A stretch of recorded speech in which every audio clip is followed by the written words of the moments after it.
Bonjour, je vous propose donc de prendre connaissance de ce document, comment devenir passeur. Il fait suite à la journée de formation du 24 septembre, plus la pré-rentrée du 25 septembre.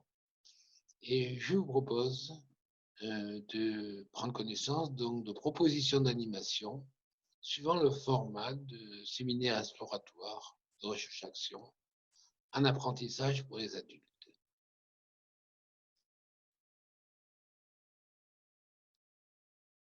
Alors, le plan de ce document est en trois parties. D'abord, une introduction au contexte. Je vais décrire ma carte du monde, du contexte de la formation adulte. Et puis, en A, les connaissances et compétences pour acquérir une posture de passeur. Je décrirai là aussi ma carte du monde des connaissances et des compétences à développer pour les animateurs, pour les intervenants et pour tous. Parce que finalement, nous sommes tous des passeurs en réalité ou en potentialité. Et puis enfin, l'essentiel, le point B, c'est la pratique, les pratiques pour développer une posture de passeur.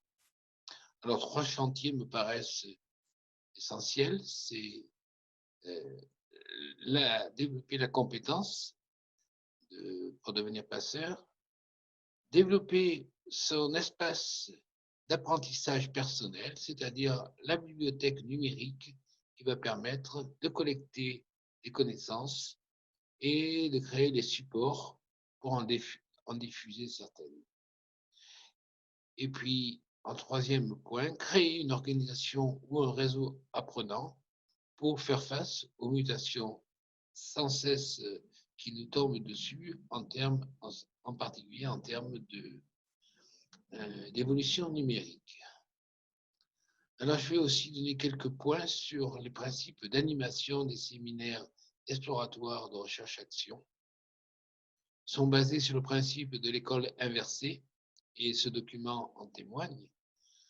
Le contenu des thèmes d'animation possibles est disponible avant les séminaires. Et donc, ce document, eh bien, effectivement, va lui aussi avoir sa vidéo, ses vidéos qui vont lui permettre de découvrir le contenu avant d'avoir une présentation. Le groupe de participants organise son parcours, les thèmes et les partages de pratique. Chaque séminaire ou atelier est focalisé sur les partages ou les expérimentations. Et les acquisitions et approfondissements personnels se font avant ou après par voie numérique. Vous verrez que dans ce document, il y a beaucoup de liens qui vous permettent d'explorer les sources qui m'ont permis d'écrire ce document. Et donc, vous avez, en recevant ce document, le lien d'accès en version numérique.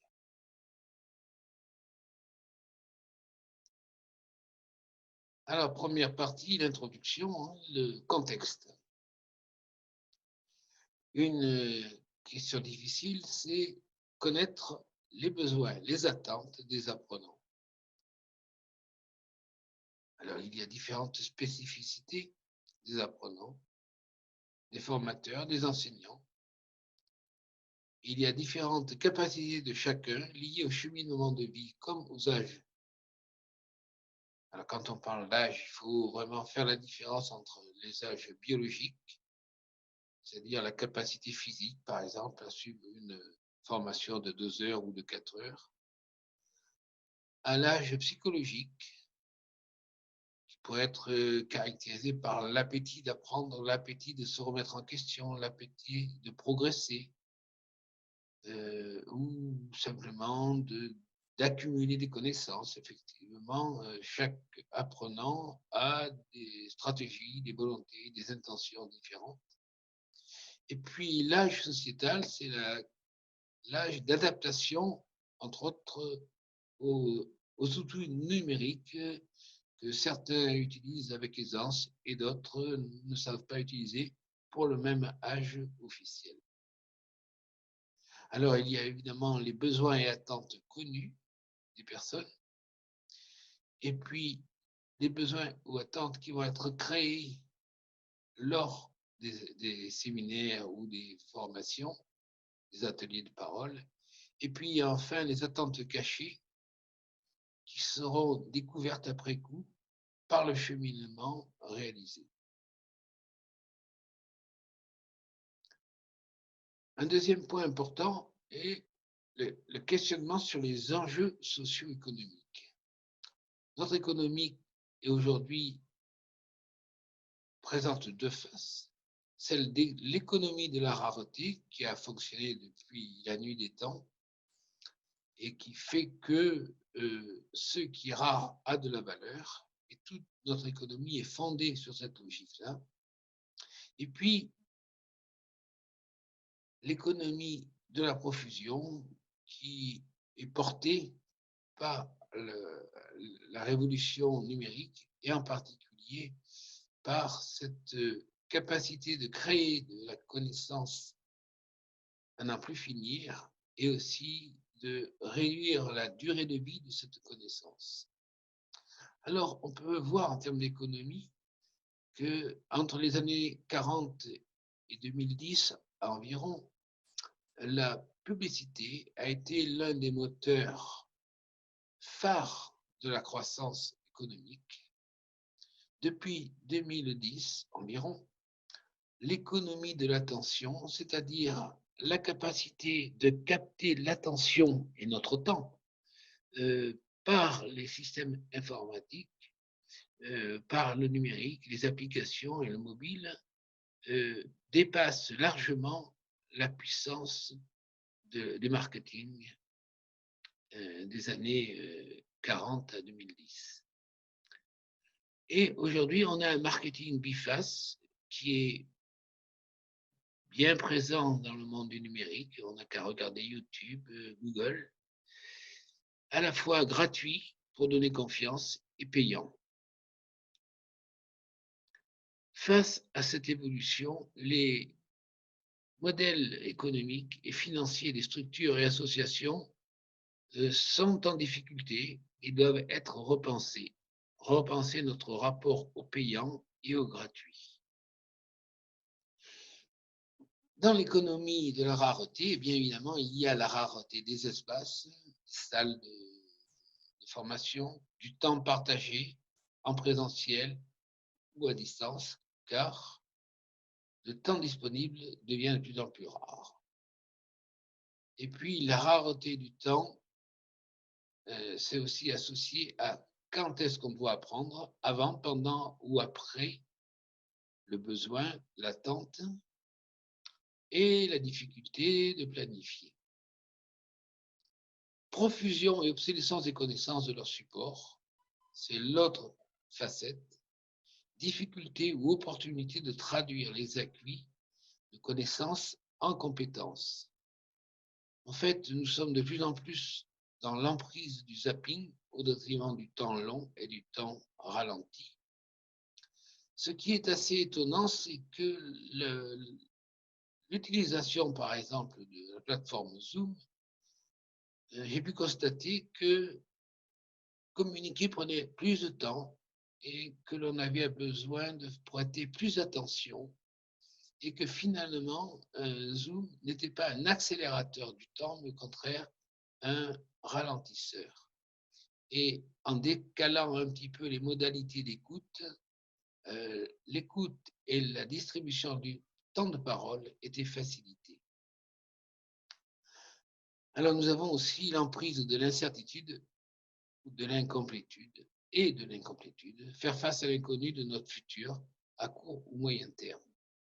Alors dans les champs de formation, on a à la fois connaissances et compétences du futur à développer ou au contraire développer des connaissances du passé pour accumuler des savoirs. Ce sont deux postures tout à fait différentes de formation et nous aurons éventuellement à approfondir cette question. But, désir et attente, besoin, énergie, capacité et forme d'apprentissage. Pourquoi je veux apprendre? Pourquoi va questionner le premier pourquoi, et je vais le décliner en 5 pourquoi successifs qui vont permettre d'aller un peu aux causes racines de ce besoin d'apprentissage. On verra aussi les 5 comment successifs. Et enfin, distinguons les 5 buts. Pour quel but je veux apprendre et pour quel but ce but est utile, ainsi de suite. Nous arrivons, par ce petit outil, à mieux préciser attentes, besoins et énergie à dépenser pour satisfaire nos désirs, nos buts. Il y a une tension ou un équilibre dynamique entre le don de soi, l'action et la sagesse ou prise de recul pour pouvoir s'engager dans une posture de passeur, de formateur ou d'apprenant. Et nous verrons ceci en approfondissant ces questions. La question de l'apprentissage et des cultures de la formation, transmettre, acquérir par soi-même ou apprendre sur le tas, transformation, survie pour s'adapter au futur ou acquisition de connaissances sur la culture classique, ancienne. Après, il y a les problématiques de cultures différentes, culture française, européenne versus culture kaizen ou chinoise, culture numérique ou absence de culture numérique, éducation universitaire, éducation populaire, faire un mixte, hybrider, acquérir des connaissances versus développer des connaissances, des compétences ou se transformer. Alors, je vais donner simplement un petit exemple ici. Apprendre, pour moi, se décline en 4 verbes: transmettre, survivre, acquérir et résoudre. Dans le transmettre, qui est le lieu de la formation, de l'enseignement par excellence, il y a à distinguer les savoirs acquis et historiques et les savoirs en élaboration. Dans ce qui concerne l'acquisition, eh bien, soit la démarche est individuelle, on est autodidacte, ou alors on est face à une problématique et on va se mettre ensemble, un petit groupe, à acquérir cette connaissance.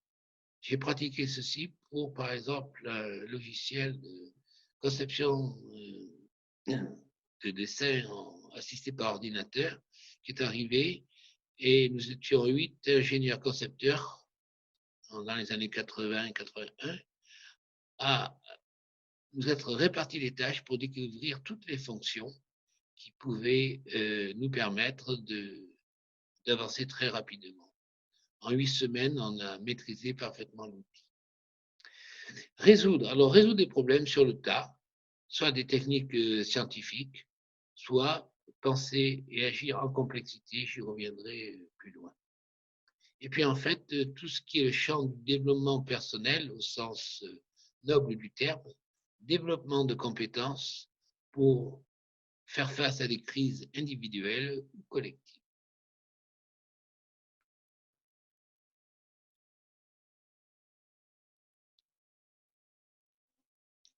Alors, les sources et héritages internes et externes, je pense qu'il est important pour les formateurs, mais comme pour les apprenants, car nous sommes tous à la fois apprenants, formateurs et témoins de nos chemins de vie.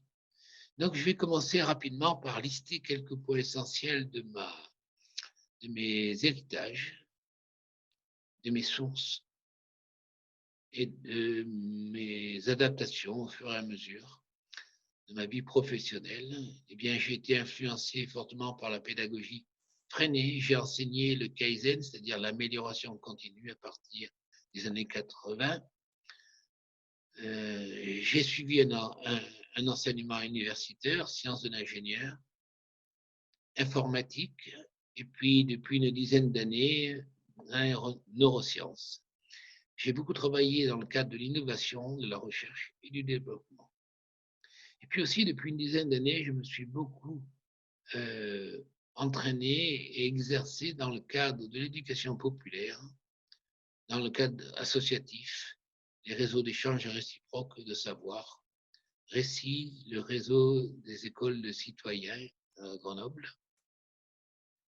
J'ai beaucoup travaillé sur la question de la psychosociologie des organisations, philosophie, et depuis les années 83, je me suis inscrit dans la pensée de la complexité d'Edgar Morin, que j'ai mis en œuvre et pour laquelle j'ai réalisé une forme de MOOC un peu, disons, simpliste, MOOC massive, donc une formation en ligne.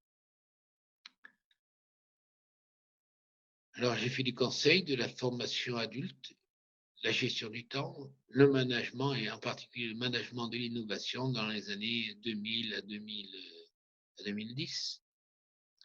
J'ai développé la technique d'écoute, l'accompagnement personnel et collectif, et puis la conduite de changement.